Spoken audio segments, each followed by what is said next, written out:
আমি শুরুতে কোরআন থেকে তেলাওয়াত করার আহ্বান জানাচ্ছি। কারি গোলাম মোস্তফা সাহেবকে কোরআন থেকে তেলাওয়াত করার জন্য অনুরোধ করছি।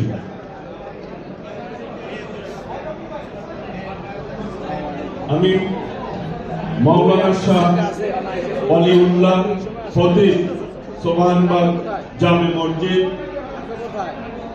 আলহাজ মাওলানা আব্দুল মোমেন নাসেরি পীর সাহেব মিরসরাই চট্টগ্রাম, আলহাজ কাজী আবু হুরায়রা সভাপতি জাতীয় ইমাম সমিতি, মাওলানা সাদিকুর রহমান আজারি বিশিষ্ট আলোচক ইসলাম ইবিন, এই কয়জনকে আমি মঞ্চে আসার জন্য বিশেষভাবে অনুরোধ করছি।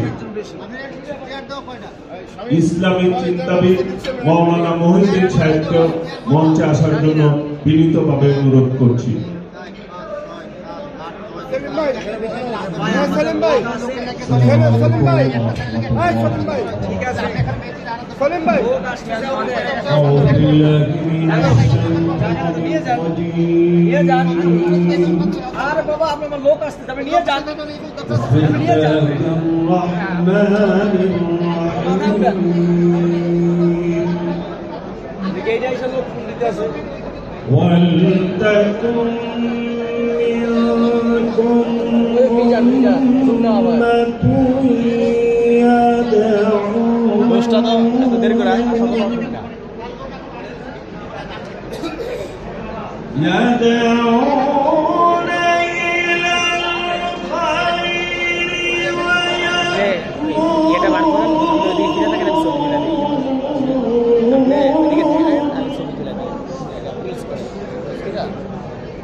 তোমাদের মধ্যে এমন একটি দল থাকতেই হবে যারা কল্যাণের আহ্বান করবে, সৎ কাজের আদেশ দিবে এবং অসৎ কাজে বাধা প্রদান করবে।